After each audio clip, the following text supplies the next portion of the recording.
Haunting Adeline part 19 chapter 13 the manipulator.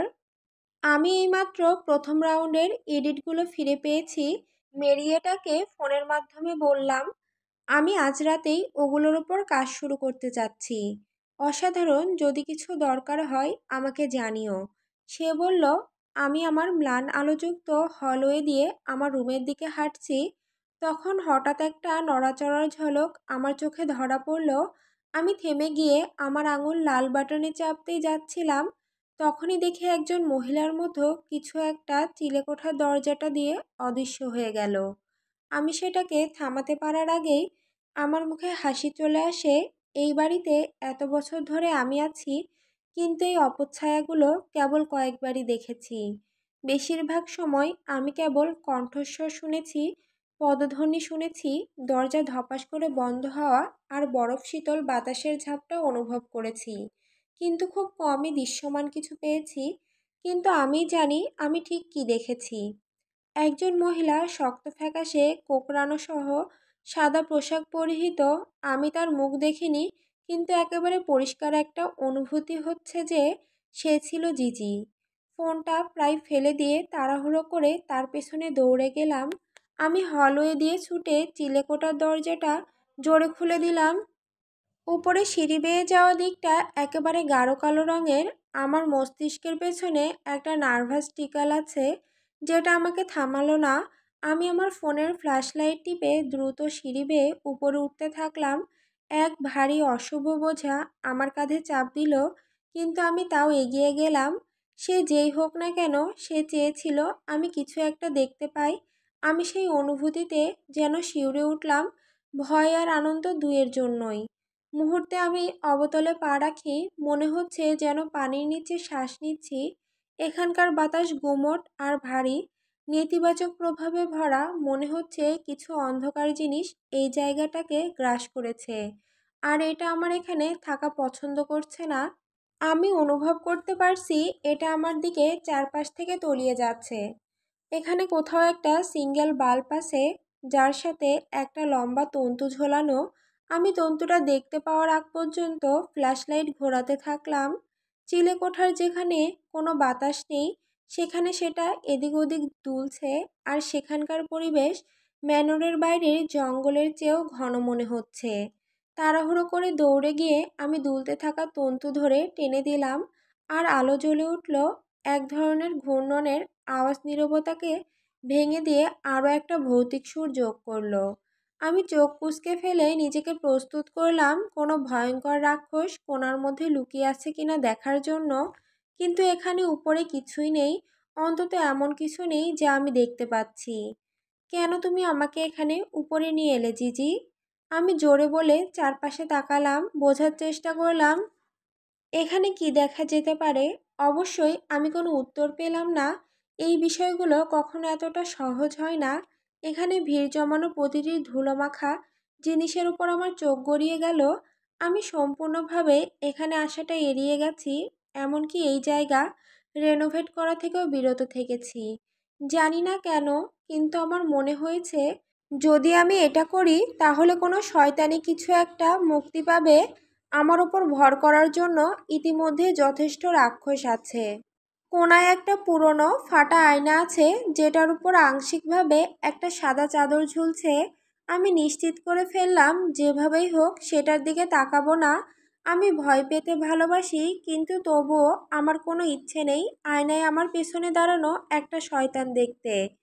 অসংখ্য ধুলোমাখা বাক্স আর টোট গোটা জায়গা জুড়ে ছড়ানো। এটা মোটামুটি বড় একটা ঘর, তাই খোঁজার জন্য অনেক জায়গা আছে। আমার ফোনটা পকেটে ভরে আমি গভীর শ্বাস নিলাম। মনে হচ্ছে যেন আমি আমার ফুসফুস বিষাক্ত নোংরা দিয়ে ভরে ফেললাম। তারপর আমি একটা বাক্সের দিকে এগিয়ে গিয়ে খোঁড়াখুড়ি শুরু করলাম। ওগুলোতে জাল লেগে আছে, আর আমি প্রায় ভেবেছিলাম নিচের ফ্লোরে গিয়ে একজোড়া গ্লাভস খুঁজে আনবো, কিন্তু আমি থামতে চাই না যখন আমি ইতিমধ্যেই প্রতিজ্ঞাবদ্ধ। আমি হয়তো নিজেকে বোঝাবো আর কখনো এখানে ফিরে না আসতে, যখন আমি আর কোনো পুরো জিনিসের সাথে এই জায়গা শেয়ার করব না। বাক্স থেকে ছুটে বেরিয়ে আসা মাকড়সাদের উপেক্ষা করে আমি খুঁজে গেলাম আমি কেবল পুরনো জামা কাপড়, জুতো, কবচ আর ছোটোখাটো জিনিস পেলাম। কোনো গুরুত্বপূর্ণ কিছু না, কিন্তু হয়তো এগুলোর মধ্যে শুধু কয়েকটা মূল্যবান হতে পারে। আমার পিছন থেকে এক প্রচণ্ড ঠুংঠাং শব্দ শোনা গেল, আর এবার আমি জোরে চিৎকার করে উঠলাম। ঘুরে দাঁড়িয়ে সেই শব্দের মুখোমুখি হতেই আমার চিৎকারের যেন প্রতিধ্বনি হতে থাকলো। ওখানে কিছুই নেই, শুধু একটা দুলতে থাকা কাঠের বোর্ড ছাড়া, যেটা শুধু একটিমাত্র পেরেকের সাহায্যে ঝুলে আছে। পুরো চিলেকোঠাটা কাঠের বোর্ড দিয়ে তৈরি, সেগুলোর বেশিরভাগ ইঁদুরে কাটা আর পচে গেছে।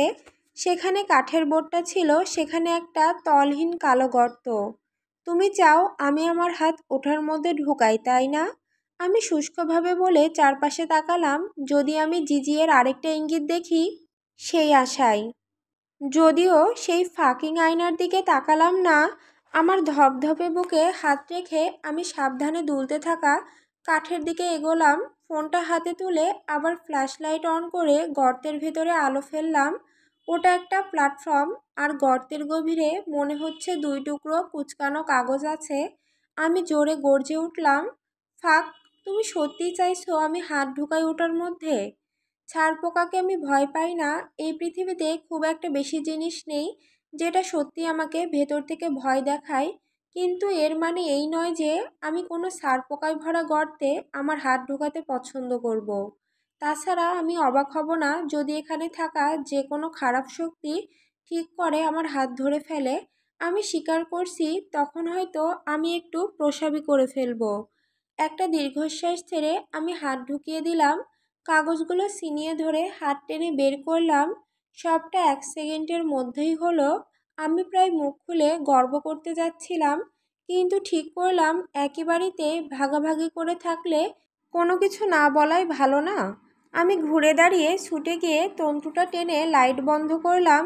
এরপর সিঁড়ি বেয়ে নিচে নেমে এলাম, যেন দ্য রিং এর মেয়েটা আমাকে তাড়া করছে। চিলেকোঠার দরজা ধপাস করে বন্ধ করে দিয়ে আমি গভীর পরিষ্কার একটা শ্বাস নিলাম। নিচে বাতাসের হালকা, মনে হয় পুরো বাড়িটাই আমার উপর ভেঙে পড়েছিল, আর আমি তার নিচ থেকে হামাগুড়ি দিয়ে বের হয়েছি। আমি কাগজগুলো মসৃণ করে চোখ কুঁচকে প্রথমটার উপর ঝরঝরে হিজিবিজি লেখাগুলো পড়লাম।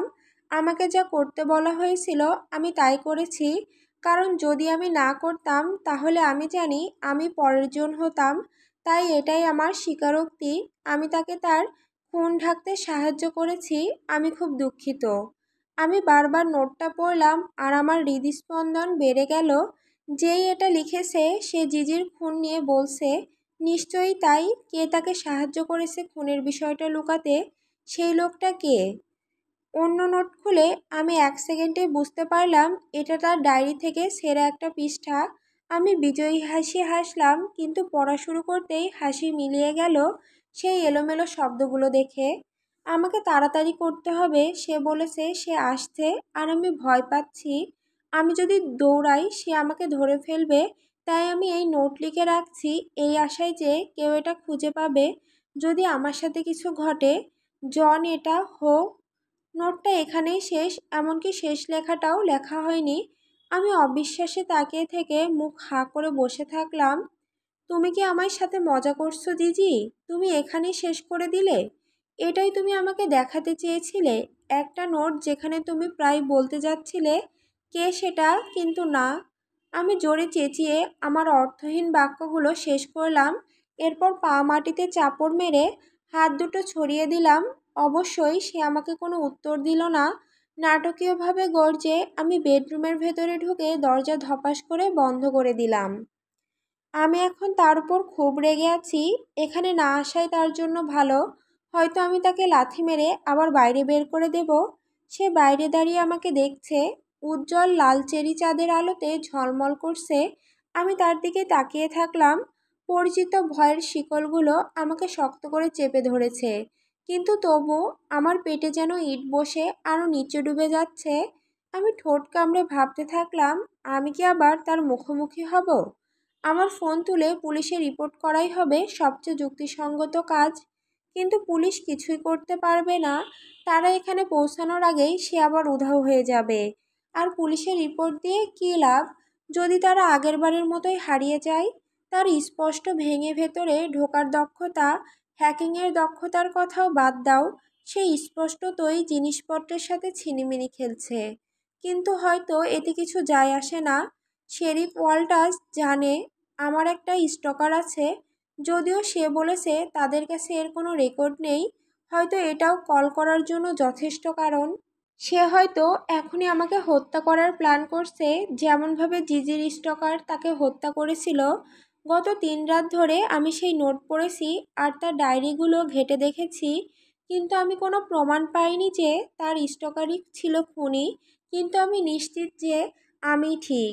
তার দিকে চোখ রেখে আমি আমার ফোন তুলে নিলাম, সোজা জানালার সামনে দাঁড়িয়ে ফোনটা কানে তুললাম। আমি এখনো পুলিশকে ডায়ালই করিনি, আমি শুধু দেখতে চাই যে সে কি করে, কারণ স্পষ্টতই আমার ভেতরে হয়তো কিছু ভুল আছে। আমি আগুন নিয়ে খেলছি, যত বেশি আমি তাকে পরিচিত করছি তত বেশি তার আমার পেছনে আসার সম্ভাবনা বেড়ে যাচ্ছে। কিন্তু আমি নিজেকে থামাতে পারছি না। আমি থামাতে পারছি না সেই তীক্ষ্ণ উত্তেজনাকে, যা তাকে এগিয়ে যাওয়ার সময় আমি প্রতিবারই পাচ্ছি। এটা যতটাই বোকা ততটাই আসক্তিজনক। আমি গভীর হুডের নিচে তার মুখ দেখতে পাচ্ছি না, কিন্তু আমি জানি যে সে আমাকে দেখে হাসছে। এটা জানলেও আমার ভেতর যে প্রতিক্রিয়া আসা উচিত সেটা এলো না। আমার ঘৃণা করা উচিত, আমার ভয় পাওয়া উচিত। আমি মনে করি আমি ভীতই, কিন্তু আমি আসলে যা অনুভব করছি তা হলো তার দিকে পাল্টা হাসি দেওয়ার তাগিদ। আমার কানে ফোন চিমসে বাজলো। কপাল কুঁচকে আমি দ্বিধাগ্রস্তভাবে ফোনটা কানের কাছ থেকে সরিয়ে এইমাত্র আসা মেসেজের দিকে তাকালাম। আমি কি ধরে নেব যে তুমি পুলিশের সাথে ফোনে কথা বলছো? আমি মনে হচ্ছে আমার ছোট্ট মাউসটা মিথ্যাবাদী। ও ন, সে বুঝতে পেরেছে। আমি রাগান্বিত হয়ে আমার মেসেজ টাইপ করলাম, খুঁজে বের করতে চাও? হ্যাঁ, আমি আসলেই চাই। তোমাকে এর জন্য পরে শাস্তি দিতেও আমার ভীষণ ভালো লাগবে। আমার আঙুলগুলো অক্ষরের উপর স্থির হয়ে গেল। শেষ শাস্তি ছিল ভয়ঙ্কর আর ঘৃণাজনক। কি? এবার কি তুমি আমাকে পায়ের আঙুল পাঠাবে নাকি? তা নির্ভর করছে তুমি কি এখনো অন্য ছেলেদের সাথে ফাঁক করার ভান করছো কিনা তার উপর, নাকি আবার তোমার বাড়ির ভূতদের উপর চিৎকার করতে চাইছো। আমার মাথা ঝটকা মেরে উপরে উঠে গেল। আমি তার হুডের অন্ধকার গভীরে তাকালাম। তার ফোন হাতে ধরা, আমার রেসপন্সের জন্য অপেক্ষা করছে। তার ফোনের আলো কমে সেট করা, সেই ক্ষীণ আলোয় যথেষ্ট আলো ফেলে আমাকে তার ভয়ঙ্করভাবে তীক্ষ্ণ চোয়াল আর সামান্য ব্যঙ্গাত্মক হাসিপূর্ণ ঠোঁট দেখানোর জন্য। আমি হাত তুলেই তাকে মিডল ফিঙ্গার দেখালাম। Fuck you, অ্যাসহোল। প্রত্যুত্তরে তার বুড়ো আঙুল নড়তে শুরু করলো। তার হাসি আরও চওড়া হলো। আমি পরিকল্পনা করছি। তার ধৃষ্টতায় আমি গর্জে উঠলাম, কত স্পর্ধা সে আমাকে ফাঁক করবে। তুমি যদি আমার কাছে আসো আমি তোমাকে ছুরিকাঘাত করব। তুমি এখনই চলে না গেলে আমি পুলিশের কাছে ফোন করব। তো করো লিটল মাউস। আমি বুঝতে পারছি না সে আমাকে ছুরিকাঘাত করতে বলছে নাকি কল করতে। আমি দুটো করলেই খুশি হব। আমি ইঁদুর আর সে বেড়াল, এই ইঙ্গিতটা আমার ভালো লাগছে না। এর মানে দাঁড়ায় এই যে সে আমাকে স্বীকার করছে। সবশেষে যা আমি চাই তা হলো স্বীকার হওয়া। ফাক। আমি দ্বিধায় পড়ে গেলাম। আমাকে পুলিশে কল করতে হবে, আমাকে অবশ্যই করতে হবে। কিন্তু আমি আমার আঙুলগুলোকে নাড়ানোর জন্য রাজি করাতে পারছি না। সে আমাকে চ্যালেঞ্জ করছে, আর এটা করার পর সে কি করবে তা জানতে আমি ভয় পাচ্ছি। বিষয়টা আমি ঘৃণা করি। আমি ঘৃণা করি যে আমি তা চাচ্ছিও। হৃদস্পন্দন বেড়ে গেল। আমি নাম্বারগুলো ডায়াল করলাম। আমি কল বাটনে চাপ দিয়ে ফোন কানে তুললাম। সে আমাকে গভীরভাবে লক্ষ্য করছে। 911, আপনার সমস্যা কি? আমি গভীর শ্বাস নিলাম। একজন পুরুষ আমাকে অনুসরণ করছে। সে 1 সপ্তাহ আগে আমার বাড়িতে ঢুকে পড়েছিল, আর এখন সে বাইরে দাঁড়িয়ে আমাকে দেখছে। সে কি এখনো বাইরে দাঁড়িয়ে আছে? অপারেটর জিজ্ঞেস করলো। আমি ব্যাকগ্রাউন্ডে টাইপিং শুনলাম, সাথে চুইংগাম চাবানোর শব্দ। হ্যাঁ, আমি ফিসফিস করে বললাম। ম্যাম, সে কি কিছু করছে? তার সাথে কোনো অস্ত্র আছে কি? সে জিজ্ঞেস করলো। আমার জানা মতে নেই। আপনি কি কাউকে পাঠাতে পারবেন? আরও টাইপিং শোনা গেল। আপনার বাড়ির ঠিকানা বলুন ম্যাম। আমি তাকে আমার ঠিকানা বলে দিলাম। সে আরও কয়েকটি অর্থহীন প্রশ্ন করে জানালো একটা ক্রুইজার প্রায় 5 মিনিট দূরে আছে। সে আমাকে ফোনে থাকতে বলল, কিন্তু আমি থাকলাম না, আমি ফোন অফ করে দিলাম। আমার ছোট্ট ছায়া পুলিশের আসা পর্যন্ত এখানে থাকবে না। সে যেখান থেকে বেরিয়েছিল সেখানেই, অর্থাৎ বনের ভেতর অদৃশ্য হয়ে যাবে, আর কখনো খুঁজে পাওয়া যাবে না। আমি এটা জানি। আমি তার চোখ দেখতে পাচ্ছি না, কিন্তু তবুও তার দৃষ্টি আমার সঙ্গে মেলালাম। শেষবারের মতো একবার হাসি দিয়ে সে দ্রুত একটা মেসেজ টাইপ করলো। আমার ফোন বেজে উঠল, কিন্তু আমি সঙ্গে সঙ্গে তাকালাম না। আমি খুব ভয় পাচ্ছি। আর পৃথিবীর কোনো কিছুরই পরোয়া না করে সে ধীরে ধীরে ঘুরে দাঁড়িয়ে হেঁটে চলে গেল। অন্ধকার তাকে জড়িয়ে ধরে গভীরভাবে মধ্যে টেনে নিল, যতক্ষণ না সে সম্পূর্ণভাবে অদৃশ্য হয়ে যায়। যখন পুলিশ এসে পৌঁছাবে, আমি তখনই চাই যে সে চলে যাক, এমন কোনো কারণে যা আমি ঠিক বোঝাতে পারছি না। আমি পুলিশকে কল করার জন্য অনুতপ্ত হলাম। আমি শুধু চাই সে চলে যাক। পুলিশটা একজন অতিরিক্ত ওজনের মানুষ, যার ছোট ফ্যাকাশে চুল আর লালচে মুখ। দেখতে মনে হয় সে এখানে ছাড়া বাকি যে কোনো জায়গায় থাকতে চাইছে। আমারও ঠিক একই অনুভূতি হচ্ছে। এখানে কি হয়েছে ম্যাম? সে হাঁপাতে হাঁপাতে সামনের বারান্দা বেয়ে উঠে এসে জিজ্ঞেস করলো। একজন লোক আমার জানালার বাইরে দাঁড়িয়েছিল। আমি সংক্ষেপে বললাম, ও, ওকে। সে ওটা টেনে বলল, এটা কি এর আগেও কখনো ঘটেছে? আমি তাকে বললাম, আমি বেশ কয়েকটা পুলিশ রিপোর্ট করেছি যেগুলো হারিয়ে গেছে, কিন্তু গত কয়েক মাস ধরে এই মানুষটা আসছে, আমার বাড়িতে ঢুকছে। আগের অভিজ্ঞতাগুলো তাকে বলার পর সে তার প্যাড বের করে রিপোর্ট লিখতে শুরু করে। আপনি বললেন আপনার নাম অ্যাডেলাইন রেইল, ঠিক না? জি। সে লেখা থামিয়ে আমার দিকে তাকালো, যেন সে অন্য কাউকে দেখছে। আপনি সেই মেয়ে না, যার বারান্দা থেকে আর্কিবাল্ড তেলাভেরা হারিয়ে গিয়েছিল? সে আমাকে উপর থেকে নিচ পর্যন্ত চোখ বুলিয়ে জিজ্ঞেস করলো। তবে আমার বুকের ওপর 1 সেকেন্ডের বেশি সময় থেমে থাকলো, যেন আমার স্তনই তাকে উত্তর দিয়ে দেবে। হ্যাঁ। আমি দাঁতে দাঁত চেপে বললাম, ধৈর্য হারাচ্ছি। সে একটা গুনগুন আওয়াজ করে জবাব দিল, আর তার রিপোর্ট লিখতে থাকলো। আপনি কি মনে করেন সে একই লোক ছিল? না, হলে আরও বেশি জঘন্য হতো। আমি নিচু স্বরে বললাম। যখন পুলিশটা আমার দিকে কেবল আর চোখে করে তাকালো, তখন আমি দীর্ঘশ্বাস ফেললাম। হ্যাঁ, আমি তাই মনে করি। এরপর সে লেখা থামিয়ে কয়েকটা সাধারণ প্রশ্ন করলো। কোনো বর্ণনা আছে কি? তুমি জানো সে কে হতে পারে কি না, ইত্যাদি। আমি যতটুকু তথ্য জানি সব বললাম, তবে সবচেয়ে গুরুত্বপূর্ণ জিনিসটা বাদে আমি তাকে টেক্সট মেসেজগুলোর কথা বললাম না। জানি না কেন, কিন্তু সেগুলো ব্যক্তিগত মনে হয়, যা একদমই বোকামি। কোনো মানে হয় না, কিন্তু তবু আমি মুখ খুললাম না। পুলিশ অফিসার কোনো কাজে লাগার মতো তথ্য ছাড়াই চলে গেল, কিন্তু সে একটা পুলিশ রিপোর্ট নিয়ে গেল, আর সেটাই আসল ব্যাপার।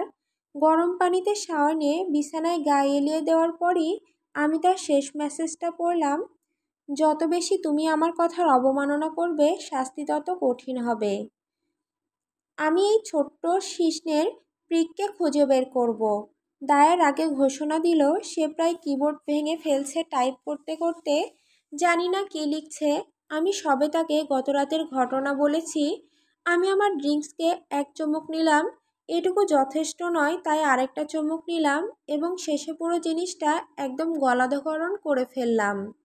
আমরা দুজনেই আমাদের নিজ নিজ কাজ করছি, কিন্তু আমার ওই ছায়া যখন আরও বেশি করে আত্মপ্রতিক্রিয়া করতে শুরু করেছে, তখন সে আমাকে বাড়িতে একা ফেলে যেতে চায়নি। শিষ্ণ আর প্রিক একই জিনিস। আমি বললাম। সে আমার দিকে তাকালো। তার মুখে আমার ঠিক গত রাতের ভাবনাটা প্রতিফলিত হলো। তোর কোনো সমস্যা? আমি একটা কাজ ঝাঁকি দিলাম। আমি শুধু বলছি, তুই তো ওকে ছোট শিষ্ণের প্রিক বললি। সে চোখ উল্টিয়ে আমার উপেক্ষা করে আবার ল্যাপটপে টাইপ করা শুরু করলো। হয়তো কিছু হ্যাক করছে, যদিও আমি কল্পনাও করতে পারছি না সে আসলে কি হ্যাক করছে। আমার ফোনটা যেন না হয়। ওখানে আমার নোটস আছে। আমার মুখ ফ্যাকাশে হয়ে গেল। ও গড, যদি সে হ্যাক করে ওগুলো খুঁজে বের করে। আমি তাড়াহুড়ো করে ফোনটা হাতে তুলে নিলাম। প্রতিটা অশ্লীল ছবি ডিলিট করে তারপর ট্রাশ ফোল্ডার থেকেও দ্বিতীয়বার ডিলিট করলাম। আমার কিছুটা দুশ্চিন্তা কমলো, কিন্তু পুরোটা নয়। সে তো এর আগে হ্যাক করে থাকতে পারে। আমি কি জানি এখন থেকে আমার সারা জীবনের জন্য এটার উপর অনুশোচনা হবে। আমার ভেতরের ক্রাইসিস খেয়াল করে দায়া আমার দিকে ফোকাস করলো। তার ভ্রু উদ্বেগে কুঁচকে গেল। তুই ঠিক আছিস গার্ল? আমি গলা পরিষ্কার করলাম। ও কি আমার ফোন হ্যাক করে আমার নোটস খুঁজে বের করতে পারবে? সেই সম্ভাবনা কতটা? তার ঠোঁট কেঁপে উঠল, আর সেটা তার মুখ থেকে উড়িয়ে দেওয়ার একটু দূরেই আমি আছি। বেবি গার্ল, ওই বীজ তোকে সম্ভবত 1000বার তোর রুমে নগ্ন হতে দেখেছে। আমার চোখ আরও বড় হলো, কারণ আমি তো এটা এখন পর্যন্ত ভাবিইনি। ও মাই গড, তুই কেন জিজ্ঞেস করছিস? দায়া জিজ্ঞেস করলো, তার কণ্ঠ সন্দেহে ভরা। আমি আমার ঠোঁট একসাথে চেপে ধরলাম দ্বিধায়। এই মুহূর্তে দায়ের কাছে টেক্সটগুলোর কথা না বলার একমাত্র কারণ হচ্ছে তার আসন্ন রাগ। অবশেষে সাহস জোগাড় করে আমি তাড়াহুড়ো করে বলে ফেললাম, তুই কি একটা অজানা নাম্বারের ঠিকানা বের করতে পারবি? তার চোখ সরু হয়ে আসলো। সে কি তোকে টেক্সট করেছে? লজ্জায় আমার ভেতরে ঢুকে পড়ল। আমার আগেই ওকে বলা উচিত ছিল, কিন্তু আমার ভেতরে এক অদ্ভুত রক্ষণশীল চাহিদা কাজ করছিল টেক্সটগুলো নিজের কাছে রাখার, ঠিক যেমনটা পুলিশ অফিসারের সাথেও হয়েছিল। এখন আমি বুঝতে পারছি এটা কতটা বোকামি। যখন দায়া হলো পৃথিবীর সেরা হ্যাকারদের একজন, অন্তত ও তাই বলে। যাই হোক, আমি লজ্জিতভাবে মাথা নেড়ে ওকে ফোনটা দিলাম। থ্রেড আগেই ওপেন করা আছে। সে আমার হাত থেকে সেটা কেড়ে নিয়ে আমাকে জ্বলন্ত দৃষ্টিতে তাকালো, আর সেগুলো পড়লো। তার চোখ আবার আমার চোখে ফিরে আসলো। মনিতে আগুনের শিখা নাচছে। তুই এখন এগুলো আমাকে দেখাচ্ছিস? আমি একটা দীর্ঘশ্বাস নিলাম। আমি জানি আমি একটা স্টুপিড বিচ। আমি শুধু জানি না দায়া, সত্যিই জানি না তুই কি এর ঠিকানা বের করতে পারবি। আমি তাকে এখনো ক্ষমা করিনি, কিন্তু চেষ্টা করে দেখি। আমি তার রাগ নিয়ে চিন্তিত হলাম না। দায়া একসাথে সাপের কামড় খেলেও ওকে তা মাফ করে দিতে পারে। এখন সে শুধু জয়ের খেলা খেলছে, যা পরাজয়ের মতো তার মুখে বসে হয়েছে। তার ঠোঁট নিচের দিকে বাঁকানো। কয়েক সেকেন্ডের মধ্যে তার ভ্রুকুটি আরও গভীর হলো। সে স্ক্রিনের দিকে আরও ঝুঁকে এখনও অত্যন্ত দ্রুত গতি নিয়ে টাইপ করছে। কয়েক মিনিট পরে সে তার হাতের তালু গ্রাইনেটের উপর ঠেস দিয়ে পেছনে ঝুঁকে পড়ল। তার মুখে একটা স্পষ্ট রাগ। আনস্টেচেবল। সে বলল, আমার উদ্বেগ আবার প্রকাশ পেল। তাহলে এই মানুষটা আমার সিকিউরিটি ক্যামেরা হ্যাক করতে পারে, ওপর থেকে নিয়ন্ত্রণ করতে পারে, আবার খুঁজে পাওয়া যাবে না এমন নাম্বার থেকে আমাকে টেক্সটও করতে পারে, যার মানে সে সম্ভবত আমার ফোন হ্যাক করেছে এবং আমার নোটস পেয়েছে। সে আমার দিকে তাকালো। আমি নীতিমধ্যে উত্তর জানি, এটা সম্ভব। সে বলল, যদিও তার টোন বোঝায় যে এটা সম্ভবত। আমি আমার মাথা ল্যাপটপের উপর নামালাম। নিশ্চয়ই অনেকগুলো কিগুলো চাপছি, কিন্তু এখন আমি সেসব নিয়ে ভাবছি না। একটি আতঙ্কজনক খারাপ লোক সম্ভবত আমার নোটস পেয়েছে। আরও খারাপ, সে সম্ভবত আমার নগ্ন ভিডিও ফুটেজ পেয়েছে। আমি জানি পৃথিবীতে সবচেয়ে খারাপ কিছু না হলেও আমার শরীর অসাধারণ, কিন্তু যদি এগুলো প্রকাশ হয় আমি অবশ্যই চরম লজ্জিত হব। যদি সে এগুলো ব্ল্যাকমেইলের জন্য ব্যবহার করে। কখনো ভাবিনি যে আমি এসব ভাববো, কিন্তু আশা করছি যে সে আমার প্রতি এত আসক্ত যে সেসব প্রকাশ করবে না। সে ইতিমধ্যেই প্রমাণ করেছে যে সে অত্যন্ত স্বামিত্ববোধ সম্পন্ন। যদি অন্য কোনো পুরুষ আমার উরু পর্যন্ত ছোঁয়া না পায় এবং তার হাত পর্যন্ত কেটে দেয়, তবে নিশ্চয়ই সেই রকম মানুষ আমার নগ্ন শরীর বিশ্বকে দেখাবে না। তুই কি এগুলো ডিলিট করেছিস? আমি আমার কপাল ল্যাপটপের কিগুলোর উপর ঘষলাম। শব্দে আমি সংকুচিত বোধ করলাম। যদি আমি না থামি, আমার বড় মাথা ল্যাপটপটা নষ্ট করে ফেলবে। আমি মাথা তুলে দায়ার ভদকা আর আনারস জুসের গ্লাস তুলে নিলাম। এরপর গলাধঃকরণ শুরু করলাম। সে অভিযোগ করল না, বরং সে পুরো বোতল ভদকা আমার দিকে সরিয়ে করে দিল। এটা নিয়ে মগ্ন থাকিস না। যদিও সে এখনও এগুলো নিয়ে কিছু বলেনি, তার মানে ভালো সম্ভাবনা আছে তার কাছে ওসব নেই। তার কথা আমাকে খুব বেশি আরাম দিল না, তবে আমি কৃতজ্ঞতা প্রকাশ করলাম। তুই তোর নোটস কার কাছে পাঠিয়েছিলি? সে জিজ্ঞেস করল। সে আমার হাতে থাকা ভদকার বোতল ছিনিয়ে নিল। আমি এক বড় চুমুক নিয়েছি। আমি 20 বছর থেকে কোনো নোটস পাঠাইনি। আমি নোটস নিই কারণ আমি আমার শরীর পছন্দ করি এবং সারাদিন সেদিকে তাকিয়ে থাকতে চাই। দায়া হাসল। আমি তোকে সত্যিই ভালোবাসি। দুঃখজনকভাবে সে হয়তো একা নয় যে কিনা আমাকে সত্যিই ভালোবাসে। তার ফোনে আলো জ্বলল। স্বাভাবিকভাবে আমার চোখ স্ক্রিনের দিকে ঝলসে উঠল, কিন্তু এটা আমার দৃষ্টি আকর্ষণ করল যখন সে ফোনটা এমনভাবে ছিনিয়ে নিল যেন ফোনে আগুন লেগেছে। আমি একটা ভ্রু উঁচু করে তাকিয়ে থাকলাম। সে চিন্তিতভাবে আমার দিকে চোখ বোলাচ্ছে। তুই আমাকে কিছু গোপন রাখার জন্য ক্ষমা করিস না, কিন্তু তুই এখন একই কাজ করছিস। আমি শুকনোভাবে বললাম। তার যেন হাওয়া বের হয়ে গেল। এমন এমন দেখাচ্ছে যেন টয়লেট পেপার মুখে নিয়ে ধরা পড়া কোনো কুকুর। আমি তোকে দুশ্চিন্তা দিতে চাইনি। সে নিচু গলায় বলল। কিসের ব্যাপারে? আমি জরুরিভাবে হাত বাড়ালাম ফোনের জন্য। সে আর্তনাদ করে ফোন আরও ভেতরে বুকের দিকে ঠেলে রাখল। লুক, সে আমাকে টেক্সট করেছে। সে বলা শুরু করলো। আমি চোখ বড় হয়ে গেল। বিপদ সংকেত আমার চোখে স্পষ্ট। কি নিয়ে তোকে টেক্সট করছে? আমার শারীরিক সম্পর্কে যাওয়ার জন্য? ধীরে ধীরে সে মাথা নাড়ালো। সে আমাকে তোর এবং সেই রাতে আর্কের সঙ্গে যা ঘটেছে তা নিয়ে বিরক্ত করছে। আমি তাকে বলেছি যে তুই পুলিশকে বলেছিলি কেউ একজন দরজায় টোকা দিয়েছিল আর তারপর সে নিখোঁজ হয়ে গেছে। আমি মনে করি সে আসলে বের করতে চাচ্ছে যে এটা কে হতে পারে। ফাক। আমি মাথায় হাত রেখে অভিশাপ দিলাম। স্পষ্টতই মার্কস ধ্বংসযজ্ঞ শুরু করে দিয়েছে। সে হতাশ হয়ে স্বীকার করল, শুধু যে তার বেস্ট ফ্রেন্ড মারা গেছে তা নয়, পুরো পরিবারও। সে এটা বলেনি, কিন্তু আমি নিশ্চিত না যে সে বিশ্বাস করেছিল যে তেলেভেরাদের শত্রুরা পরিবারটাকে হত্যা করেছে। আমি লুককে বলেছিলাম যে তোর কিছু করার নেই। আমি মনে করি সে তা বিশ্বাস করেছিল। কিছু কথা না বলা থাকলো, তাই আমি তা শোনার জন্য বললাম। আর এই মুহূর্তে প্রতিক্রিয়ায় তার ঠোঁট শক্ত হয়ে আসলো। আমি বুঝে গেলাম আমার সেই ছায়া আমাকে কিছু ভয়ঙ্কর শত্রু বানিয়ে দিয়েছে। চিঠি 14ই জানুয়ারি 1945 সাল। ঠান্ডা বিষণ্ণ আবহাওয়া আমার মেজাজ এমন করে ফেলছে যেন সেটা আমার জানালায় লেগে থাকা বরফের সাথে প্রতিযোগিতা করছে।